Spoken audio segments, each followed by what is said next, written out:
मैं एक दफ़ा एक नाइट प्रेयर में शिरकत मैंने की अपनी फैमिली के साथ, और जब रात को बहुत ज़्यादा प्रस्तिश हुई और उसके बाद दुआएं हो रही थी, तो मैंने यूँ महसूस किया कि एक बहुत ही खूबसूरत सा और एक मोहब्बत से भरा हुआ जज्बा मेरे अंदर मुझ में आया है, और उस मोहब्बत से मैं सरशार हो गई और उसके साथ ही मैंने बोलना शुरू कर दिया। और जो कुछ बोल रही थी वो गैर ज़ुबानें थी, क्योंकि जो मेरे दाएं बाएं ख़वातीन बैठी थी उन्होंने भी ये जब महसूस किया, तो वो जब बोल रही थी तो उनकी बात मुझे समझ में आ रही थी, लेकिन जब मैं बोल रही थी तो मेरी बात उन्हें समझ में नहीं आ रही थी। यूँ मुझे पता चला कि मैं गैर ज़ुबानें बोल रही हूँ और खुदा का पाक रूह का बपतिस्मा मुझे हुआ है, और मैं बहुत खुश थी, क्योंकि बहुत लोग इसकी बहुत ख्वाहिश करते हैं, और खुदा बाप ने ये बड़ा खूबसूरत बपतिस्मा और बड़ी खूबसूरत तजुर्बा मुझे भी अता किया। और यूँ मैं कई दिन तक इस मोहब्बत से सरशार रही और गैर ज़ुबानी बोलती रही और अपनी ज़िंदगी में चलती गई, और उसमें खुदा ने मुझे बहुत बरकत बख्शी, रूहानी तौर पर भी जिस्मानी तौर पर भी, ना सिर्फ मुझे बल्कि मेरे ख़ानदान को भी बहुत बरकत बख्शी। मैं खुदा का शुक्र करती हूँ जो मेरी ज़िंदगी का बहुत अहम वाक़या है, और वो है किस तरह से खुदा पाक रूह ने मदद की। ये है 17 दिसंबर 2017 का वाक़या कि मैं सुबह चर्च जाने के लिए तैयार हुई, और चर्च में उस दिन बच्चों का संडे स्कूल का एनुअल प्रोग्राम था, क्रिसमस का। तो जब चर्च में बैठकर इबादत हो रही थी तो अचानक ऐसा लगा कि पीछे किसी ने आकर दरवाजे के पीछे, पिछले दरवाजे से चर्च के, और पाजी साहब को कुछ इशारा सा किया है। अब जैसे मैं बैठी हुई हूँ, एक दरवाज़ा मेरे जैसे पीछे की तरफ है, एक सीधे हाथ की तरफ है, एक उल्टे हाथ की तरफ है। जो सीधे हाथ की तरफ दरवाज़ा है वहाँ चर्च क्वायर का सारा सेटअप है और क्वायर बैठती है, तो वो दरवाज़ा बंद था। अब जो उल्टे हाथ की तरफ एक दरवाज़ा है, वो समझे कि जहाँ मैं बैठी हूँ यहाँ से 3-4 गज के फासले पर है।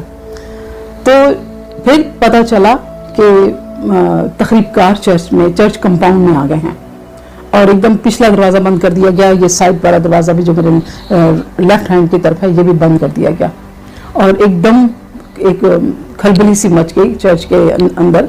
बहुत सारे उस वक्त ईमानदार चर्च में थे, और होली कम्युनियन का संडे था। तो मैंने क्या किया, जिस वक्त मुझे पता चला कि तकरीबकार चर्च कंपाउंड में आ चुके हैं, तो मैंने अपना सीधा हाथ बुलंद किया और गैर ज़ुबानी में दुआ ज़ोर ज़ोर से शुरू कर दी।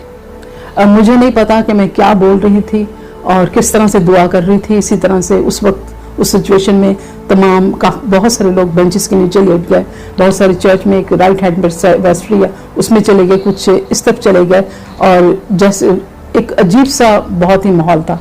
और लेकिन मैं गैर ज़ुबानों में दुआ कर रही थी। जो उल्टे हाथ की तरफ दरवाज़ा है, इस दरवाजे तक तकरीबकार पहुंच गया, और उसने बहुत अंदर आने की कोशिश की। वो दोनों तरफ जाता था क्योंकि बड़ी बड़ी खिड़कियां हैं चर्च में, आपको पता चलता था, लेकिन वो अंदर दरवाजे के नहीं आ सका, क्योंकि उसके लिए दरवाज़ा तोड़ना कोई मुश्किल नहीं था। लेकिन मैं समझती हूँ कि गैर ज़ुबानें बोलने के साथ, क्योंकि ना सिर्फ मैं गैर ज़ुबानें बोल रही थी बल्कि वहाँ पर सारे ही जितने ईमानदार थे चर्च में, जो कलीसिया थी, वो दुआएं कर रही थी।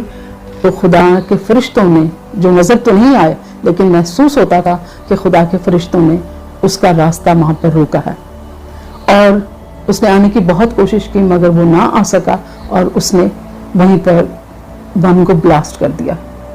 अब आप देखें कि आपके जहाँ आप बैठे हैं या आप खड़े हैं और वहाँ से 3 गज या 3.5 गज के फासले पर बम का ब्लास्ट हो जाए, तो ज़िंदगी का वहाँ रहना कितना मुश्किल है। इंसान अपनी जान से हाथ धो बैठता है, लेकिन खुदा ने बचाया, मुझे भी बचाया, और बहुत सारे ईमानदारों को, कलीसिया को बचाया। हाँ, कुछ लोग शहीद हुए और वो खुदा में सो गए, और खुदा उनके ख़ानदानों को और ज़्यादा तसल्ली और तशफ़ी अता करे। लेकिन ये एक बहुत बड़ी गवाही है कि खुदा ने इतने बड़े हादसे में बचाया, जो मैं समझती हूँ कि गैर ज़ुबानी करने के वसीला से, दुआ करने के वसीला से, वरना कोई भी ऐसा तरीक़ाकार नहीं था कि हम वहाँ से बच सकते। और फिर आहिस्ता आहिस्ता तमाम माहौल पर कंट्रोल हासिल कर लिया गया और हम चर्च से इस्लामाबाद बाहर आए। सो मैं इस बड़े वाक़े के लिए खुदा का शुक्र अदा करती हूँ कि उसने मुझे नई ज़िंदगी बख्शी, ना सिर्फ मुझे बल्कि और भी कलीसिया के बहुत सारे मेम्बरान्स को नई ज़िंदगी बख्शी, और कुछ खुदा में मिस हो गए।